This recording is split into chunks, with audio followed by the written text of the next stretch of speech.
മക്കളെ, welcome back to Xylem learning. എല്ലാവരും അടിപൊളിയായിട്ടിരിക്കുന്നല്ലോ അല്ലെ? അപ്പൊ പ്ലസ് വണ്ണിലൊക്കെ എത്തി, പഠനമൊക്കെ ഇങ്ങനെ ആരംഭിച്ച ഒരു ട്രാക്കിലേക്കൊക്കെ എത്തിയോ, അതോ ഇപ്പോഴും ടെൻഷനിലാണോ? അയ്യോ, സയൻസ് എടുക്കണ്ടായിരുന്നു, ഇത് ഭയങ്കര പാടാണ് എന്നൊക്കെയുള്ള ഭയങ്കര മൂഡ് സ്വിങ്സിലൂടെ ആയിരിക്കും ചിലപ്പോൾ നിങ്ങളൊക്കെ കടന്നു പോകുന്നത്. മിസ്സിന് നന്നായിട്ട് തന്നെ മനസ്സിലാകും, കാരണം മിസ്സും plus one plus two science എടുത്ത ഒരു കുട്ടിയായിരുന്നു. അപ്പൊ അതുകൊണ്ട് തന്നെ നമ്മൾ ശ്രദ്ധിക്കേണ്ട ഒരു കാര്യം എന്ന് പറഞ്ഞാൽ, ടെൻഷൻ അടിച്ചിട്ട് ഇനി കാര്യമില്ല. ടെൻഷനൊക്കെ മാറ്റി എങ്ങനെ പോസിറ്റീവായിട്ട് ഈ ഒരു ചാലഞ്ച് അക്സെപ്റ്റ് ചെയ്ത് മുന്നോട്ട് പോകാം, ഞാൻ വിചാരിച്ചതിനേക്കാൾ കൂടുതൽ മാർക്ക് എങ്ങനെ എനിക്ക് നേടിയെടുക്കാം എന്നുള്ളത് മനസ്സിലാക്കി work hard and prepare for the Onam exam എന്നുള്ളതാണ്. ഓണം എക്സാം ഇങ്ങ് അടുത്തെത്തി, അല്ലെങ്കിൽ നിങ്ങളുടെ സ്കൂളുകളിൽ ഓരോ ടൈമിലായിട്ടായിരിക്കും ഓണം എക്സാം നടത്തുന്നത്. പക്ഷേ നമുക്ക് ചാപ്റ്റേഴ്സ് എന്ന് പറഞ്ഞാൽ നമ്മുടെ ബോട്ടണിയിലെ ബയോളജി ക്ലാസിഫിക്കേഷൻ, പ്ലാന്റ് കിങ്ഡം, അതുപോലെ തന്നെ മോർഫോളജി ആൻഡ് ഫ്ലവറിംഗ് പ്ലാന്റ്സിൽ നിന്നും ക്വസ്റ്റ്യൻസ് വരുന്നതാണ്. പ്ലസ് വണ്ണിൽ ബോട്ടണി നിങ്ങൾക്ക് അറിയാലോ, അത്യാവശ്യം കുറേ ചാപ്റ്റേഴ്സ് നമുക്ക് പഠിക്കാനുണ്ട്. അതുകൊണ്ട് 11 ചാപ്റ്റേഴ്സോളം നമുക്ക് പഠിക്കാനുള്ളത് കൊണ്ട് തന്നെ അത്രമേൽ വേഗം കോൺസെപ്റ്റുകൾ ഓരോന്നും മനസ്സിലാക്കി തന്നെ പോകണം. പിന്നെ ഒരു കാര്യം എന്ന് പറഞ്ഞാൽ, ഓണം എക്സാമിന് പഠിക്കാനുള്ള ടോപ്പിക്സ് ഓണം എക്സാമിന് തന്നെ പഠിച്ച് കംപ്ലീറ്റ് ആക്കി റിവൈസ് ചെയ്ത് പോവുക എന്നുള്ളതാണ്. പിന്നെ മിസ് വന്നിട്ടുള്ളത് നിങ്ങൾക്ക് വളരെ യൂസ്ഫുൾ ഉള്ള വീഡിയോ ആയിട്ടാണ്. കാരണം ഓണം എക്സാം പ്രിപ്പറേഷന് മോസ്റ്റ് ഇമ്പോർട്ടൻറ്റ് ക്വസ്റ്റ്യൻസും ആയിട്ടാണ് വന്നിട്ടുള്ളത്.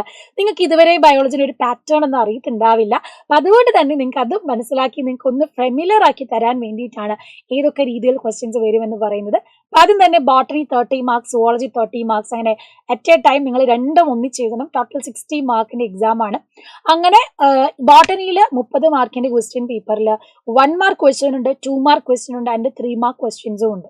ഓക്കെ, ഇനി ബയോളജി പഠിക്കുമ്പോൾ മറന്നു പോകുന്നതാണ് നിങ്ങളുടെ പ്രശ്നമെങ്കിൽ ഫ്ലോ ചാർട്ട് വെച്ച് ക്വസ്റ്റ്യൻസ് അനലൈസ് ചെയ്ത് പഠിക്കുക എന്നുള്ളതാണ്. അപ്പൊ നമുക്ക് നേരെ ചോദ്യത്തിലേക്ക് തന്നെ പോവാം. ഇവിടെ നിങ്ങൾക്ക് കാണാൻ പറ്റുന്നത് 1 മാർക്ക് ക്വസ്റ്റ്യൻ ആണ്. 1 മാർക്കിന്റെ ക്വസ്റ്റ്യൻ ആണ്. Observe the relationship between first pair and fill up the blank using appropriate term. നമ്മുടെ ബയോളജി ക്ലാസിഫിക്കേഷൻസ് തന്നെ നമ്മുടെ മൈക്രോ ഓർഗാനിസംസിന്റെ കേസിൽ നമ്മൾ പഠിക്കുന്നതാണ്. അതിൽ ഇതാ റോഡ് ഷേപ്ഡ് ബാക്ടീരിയ ബാസിലസ് എന്ന് തന്നിട്ടുണ്ട്. കോമ ഷേപ്ഡ് ബാക്ടീരിയ എന്ന് പറയുമ്പോൾ ഏതാണ്? നമ്മൾ ബാക്ടീരിയന്റെ ഷേപ്പ് അനുസരിച്ച് ക്ലാസിഫൈ ചെയ്തിരുന്നു.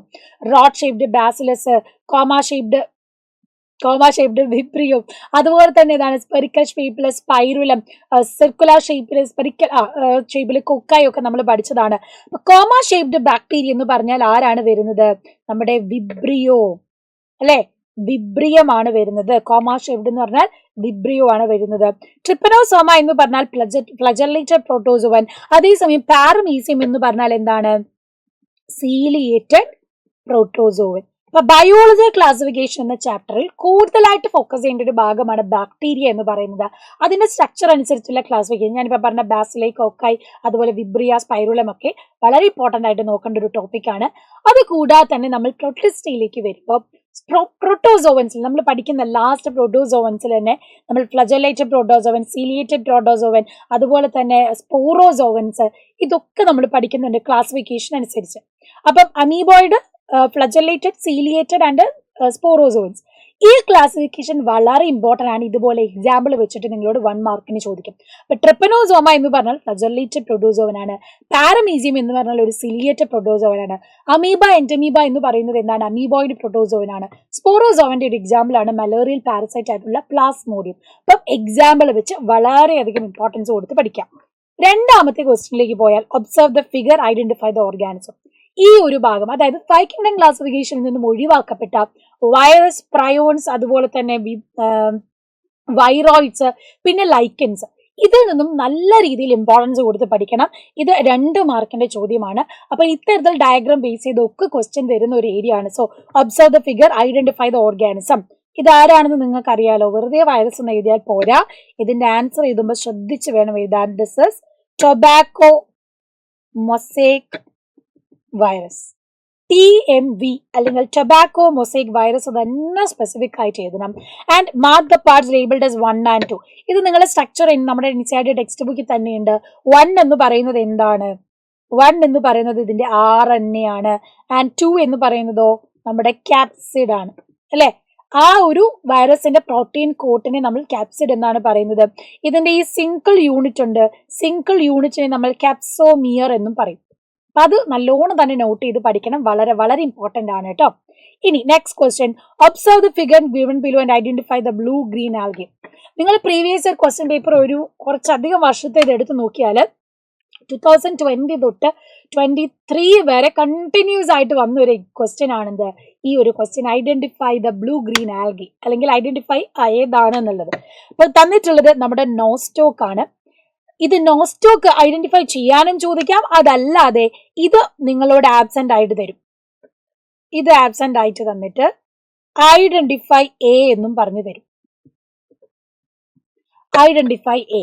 അപ്പം ഇവരുടെ നോസ്റ്റോക്കിന്റെ ഒരു സ്പെഷ്യലൈസ്ഡ് സെല്ലാണെന്ത് നമ്മുടെ ഹെട്രോസിസ്റ്റ് എന്ന് പറയുന്നത്. നൈട്രജൻ ഫിക്സ് ചെയ്യാൻ ഹെൽപ്പ് ചെയ്യുന്ന ഒരു സ്പെഷ്യലൈസ്ഡ് സെല്ലാണെന്ത് ഈ ഹെട്രോസിസ്റ്റ് എന്ന് പറയുന്നത്. അപ്പൊ അതും ചോദിക്കാൻ ചാൻസ് ഉള്ളതാണ് 1 മാർക്കിന്. അപ്പൊ അത് നിങ്ങൾ പഠിച്ചു വെക്കണം. നോസ്റ്റോക്ക് എന്നും പഠിച്ചു വെക്കുക. ആൻഡ് ദിസ് ഇസ് എന്താണ് കീമോസിന്തറ്റിക് ബാക്ടീരിയന്റെ എക്സാമ്പിൾ ആയിട്ട് ഫോട്ടോസിന്തറ്റിക് ബാക്ടീരിയന്റെ എക്സാമ്പിൾ ആയിട്ട് നമ്മൾ പഠിക്കുന്നതാണെന്ത് നോസ്റ്റോക്ക് എന്ന് പറയുന്നത്. ഇനി അടുത്തത് സെക്കൻഡ് ചാപ്റ്റർ പ്ലാന്റ് കിങ്ഡത്തിലേക്ക് വരുമ്പോൾ green multicellular asexual buds of liverworts are called. വളരെ അധികം ഫ്രീക്വന്റ് ആയിട്ട് വരുന്ന ഒരു ഭാഗമാണ്. ഇതും 1 മാർക്കിന്റെ ചോദ്യമാണ്. Gemmae, antherozoid, zoospore and conidia. ഇതേപോലെ തന്നെ നമുക്ക് പഠിക്കാനുള്ള മറ്റൊന്നുണ്ട്, ഒരു ലീഫി പാർട്ട് ഓഫ് ടെറിഡോഫൈറ്റ്സ് എന്ന് ചോദിച്ചു. നമ്മളത് പ്രോപ്താലസ് എന്ന് പഠിക്കുന്നുണ്ട്. ഇതേപോലെ ഈ കാണുന്ന ലിവർ വേർഡ്സിന്റെ മേലെയായിട്ട് ഗ്രീൻ ആയിട്ടുള്ള മൾട്ടി സെല്ലുലാർ ആയിട്ടുള്ള അസെക്ഷൽ ബഡ്സ് കാണും. അതിനെ നമ്മൾ പറയുന്നതാണ് എന്ത്? യെസ്, ജെമ്മെ കപ്സ് അല്ലെ. ജെമ്മെ എന്ന് പറയും. അസെക്ഷൽ ആയിട്ടുള്ള ബഡിനെ പറയുന്നത് ജെമ്മെ എന്നാണ്. ലിവർ വേർഡ്സിലാണ് നമ്മളിത് കാണുന്നത്. അതും വളരെയധികം ചോദിക്കുന്ന ഒരു ഭാഗമാണ്. ഇനി അടുത്ത ക്വസ്റ്റ്യനിലേക്ക് പോകാം. Complete the given table of algal division. ഇത് ഞാൻ കൂടുതൽ എത്ര ഇമ്പോർട്ടൻസ് ഉണ്ടെന്ന് പറയണ്ടല്ലോ, അതിനേക്കാൾ നന്നായിട്ട് തന്നെ നിങ്ങൾക്ക് അറിയാവുന്നതായിരിക്കും. കാരണം ഇത് എത്ര വട്ടം വേണമെങ്കിലും, ഇത് ഇങ്ങനെ ടേബിൾ ആയിട്ട് ചോദിക്കാം, വേർഡ് പെയർ ആയിട്ട് ചോദിക്കാം, പല രീതിയിലും ക്വസ്റ്റ്യൻ ചോദിക്കാം. 3 മാർക്കിന്റെ ചോദ്യമാണ്. ആൽഗയുടെ പ്ലാന്റ് കിങ്ഡത്തിൽ നിങ്ങൾ ആൽഗയുടെ ഈ ടേബിൾ പഠിക്കുന്നതാണ്. ആ ടേബിൾ മസ്റ്റ് ആയിട്ട് പഠിച്ചിട്ട് പോകണം. സ്റ്റോർഡ് ഫുഡ്, പിഗ്മെന്റ്, അതിന്റെ ആപ്റ്റായിട്ട് കാര്യങ്ങൾ. ഇതിൽ ക്ലോറോഫൈസിയെ ഗ്രീൻ ആൽഗയാണ്, ഫിയോഫൈസി എന്ന് പറഞ്ഞാൽ ബ്രൗൺ ആൽഗയാണ്. ഇവിടെ തന്നിട്ടുള്ളത് എന്താ? Chlorophyll a, d, phycoerythrin. Phycoerythrin കേൾക്കുമ്പോൾ തന്നെ നിങ്ങൾക്ക് അറിയാം എന്താണ്? റെഡ് ആൽഗയാണ് അല്ലെ. റെഡ് ആൽഗെ, അല്ലെങ്കിൽ നമ്മൾ പറയുന്നത് റോഡോഫൈസിയെ എന്നാണ്. റോഡോഫൈസിയെ എന്നാണ്. ഇനി അതാണ് സിന്റെ ഉത്തരം. ഇനി Chlorophyceae chlorophyll A and B, അതിന്റെ ഫുഡ് ഏതാണ്? സ്റ്റാർച്ച് ആണ്. എന്ത്? ക്ലോറോഫൈസിന്റെ സ്റ്റോർഡ് ഫുഡ് എന്ന് പറയുന്നത്. ഫിയോഫൈസിയെ ബ്രൗൺ ആൽഗയിലേക്ക് വരുമ്പോഴോ ക്ലോറോഫിൽ എ ഉണ്ട്, സി ഉണ്ട്. അതുപോലെ തന്നെ കാണാൻ പറ്റുന്ന ഒരു പിഗ്മെന്റ് ആണ് ഫ്യൂക്കോക്സാന്തിൻ. ഫ്യൂക്കോക്സാന്തിൻ എന്ന് പറയുന്നത്. പിന്നെ stored food laminar and mannitol ആണ്. റെഡ് ആൽഗയില് chlorophyll a, d and phycoerythrin. Erythrin എന്ന് പറഞ്ഞാൽ തന്നെ റെഡ് കളർ ആലോചിക്കുക. അതാണ് എന്ത്? നമ്മള് പിഗ്മെന്റ് ആയിട്ട് പറയുന്നത്. സ്റ്റോർഡ് ഫുഡ് റോഡോഫൈസി എന്ന് ഓർക്കാൽ ഡോ വരുന്നത് തന്നെ വെച്ചാൽ റോഡോഫൈസിയ, റെഡ് ആൽഗ എല്ലാം ഡി ഉണ്ട്. ക്ലോറോഫിൽ എ, ഡി ഉള്ളതും റോഡോഫൈസിയയിലാണ്. ആൻഡ് ഫ്ലോറിഡെയിൻ സ്റ്റാർച്ച്, അവിടെയും ഒരു ഡീൻ വരുന്നുണ്ട്. ഫ്ലോറിഡെയിൻ സ്റ്റാർച്ച്. അപ്പൊ ഇങ്ങനെ കമ്പയർ ചെയ്ത് ഒന്ന് നിങ്ങൾ പഠിച്ചാൽ മതി, മറന്നു പോകത്തില്ല. ദെൻ അടുത്തത് define prions, name a disease caused by the prion. 2 മാർക്കിന്റെ ചോദ്യമാണ്. പ്രയോൺസ് എന്താണ്? നമ്മൾ പഠിച്ചതാണ് അല്ലെ. പ്രോട്ടീൻ ആയിട്ട് നിൽക്കുന്ന ഒരാളാണ് ഇത് പ്രയോൺസ് എന്ന് പറയുന്നത്. So it is infectious folded protein that cause neurological disease. നമുക്ക് ന്യൂറോളജിക്കൽ ഡിസീസ്, നെർവസ് സിസ്റ്റത്തിനെ ബാധിക്കുന്ന ഒരു തരത്തിലുള്ള ഒന്നാണ് എന്ത്? പ്രയോൺസ് എന്ന് പറയുന്നത് അല്ലെ. ആകെ എന്താണ്? അൺഫോൾഡഡ് ആയിട്ടുള്ള അല്ലെങ്കിൽ ഇൻഫെക്ഷ്യസ് ഫോൾഡഡ് ആയിട്ടുള്ള ഒരു പ്രോട്ടീൻ മാത്രമേ പ്രയോൺ എന്ന് പറയുന്നത്. ആൻഡ് അടുത്ത ക്വസ്റ്റ്യൻ എന്താ? Name a disease caused by prions. ഏത് ഡിസീസ് ആണ്? Bovine spongiform encephalopathy, BSc. അല്ലെങ്കിൽ നിങ്ങൾ ഏറ്റവും എളുപ്പം നിങ്ങൾക്ക് പഠിക്കാൻ പറ്റുന്നത് മാഡ് കൗ ഡിസീസ് ഇൻ കാറ്റിലാണ്, അല്ലെങ്കിൽ ജിക്കബ് ഡിസീസ്. ഇത് എക്സാമ്പിൾ പഠിക്കും. ഇതിൽ ഏതെങ്കിലും ഒന്ന് എഴുതിയാൽ നിങ്ങൾക്ക് മാർക്ക് കിട്ടും. അപ്പം പ്രയോൺസ് കോസ് ചെയ്യുന്ന ഡിസീസ് പഠിച്ചു വെക്കണം. Majority of pteridophytes are homosporous, but there are some exceptions. What is heterospory? Name 2 pteridophytes which show heterospory. വളരെ അധികമായിട്ട് ഞാനിപ്പോൾ പറയുന്ന ക്വസ്റ്റ്യൻസ് ഓൾമോസ്റ്റ് കുറേ തവണ റിപ്പീറ്റഡ് ആയിട്ട് വന്ന ക്വസ്റ്റ്യൻസ് ആണ് കേട്ടോ. അപ്പം ടെറിഡോഫൈറ്റ്സിൽ നമ്മൾ കാണുന്ന ഒരു special feature ആണെന്ത്? ഹോമോസ്പോറസും ഹെട്രോസ്പോറസും.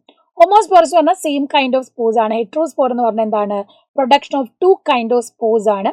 And here production of macrospore and microspore. 2 തരത്തിൽ 2 സൈസിലാണ് സ്പോർസ് അവിടെ പ്രൊഡ്യൂസ് ചെയ്യുന്നത്. ആൻഡ് ഹെട്രോസ്പോറി നമ്മൾ കാണുന്നത് എക്സാമ്പിൾ ആണ് സെലാജിനല്ല ആൻഡ് സാൽവീനിയ. നിങ്ങളോട് ക്വസ്റ്റ്യൻ വരും ഹെട്രോസ്പോറി കാണിക്കുന്ന ടെറിഡോഫൈറ്റ്സിന് എക്സാമ്പിൾ തരാൻ. അപ്പൊ പഠിച്ചു വെച്ചോളാം, 2 S ആണ്, സെലാജിനല്ല ആൻഡ് സാൽവീനിയ ആണ്. ഇതങ്ങനെ നിങ്ങൾ മറന്നു പോകത്തില്ല, ആ പേരിൽ തന്നെ നിങ്ങൾക്ക് കിട്ടും. വീണ്ടും ഇതാ മാത്സ് ഫോളോയിങ് ഞാൻ നേരത്തെ പറഞ്ഞത് ബേസ് ചെയ്തിട്ടാണ്. ഇതിന്റെ ഈ ഒരു ക്വസ്റ്റ്യന്റെ ആൻസർ നിങ്ങൾ എന്ത് ചെയ്യണം, കമന്റ് ബോക്സിൽ കമന്റ് ചെയ്യണം. എളുപ്പത്തിൽ ആൻസർ ചെയ്യാവുന്നതേ ഉള്ളൂ. അപ്പൊ ഒരെണ്ണം ഞാൻ എളുപ്പമുള്ളത് നിങ്ങൾക്ക് ഒന്ന് ജസ്റ്റ് മാച്ച് ചെയ്ത് തരാം, ബാക്കി നിങ്ങൾ വേണം എന്ത് ചെയ്യാൻ, കണ്ടെത്താൻ. റെഡ് ആൽഗെ, ഫ്ലോറിഡൈൻ സ്റ്റാർച്ച് ഓൾറെഡി നമ്മൾ ക്വസ്റ്റ്യനിൽ കണ്ടതാണ്. റെഡ് ആൽഗയിലുള്ള ഫുഡ് മെറ്റീരിയൽ സ്റ്റോർഡ് ഫുഡാണ് ഫ്ലോറിഡൈൻ സ്റ്റാർച്ച് എന്ന് പറയുന്നത്. ബ്രയോഫൈറ്റോ, ടെറിഡോഫൈറ്റോ, ജിംനോസ്പെർം. ഓക്കെ, ഇതെന്ത് ചെയ്യാം, നിങ്ങൾ ബാക്കി കമന്റ് ബോക്സിൽ കമന്റ് ചെയ്യുക. ജസ്റ്റ് B3 അല്ലെങ്കിൽ C2 അങ്ങനെ എഴുതിയാലും മതി. ഇത്തരത്തിലാണ് ക്വസ്റ്റ്യൻസ് വരുന്നതെന്ന് മനസ്സിലായില്ലേ? ഇതും 3 മാർക്കിന്റെ ചോദ്യങ്ങളാണ്. അപ്പൊ 1 മാർക്ക്, 2 മാർക്ക്, 3 മാർക്സ് ഈ കൈൻഡ് ഓഫ് ക്വസ്റ്റ്യൻസ് ബോട്ടണിയിൽ നിന്ന് പ്രതീക്ഷിക്കണം. ബോട്ടണി ടഫ് ആവാനുള്ള ചാൻസ് ഉണ്ട്.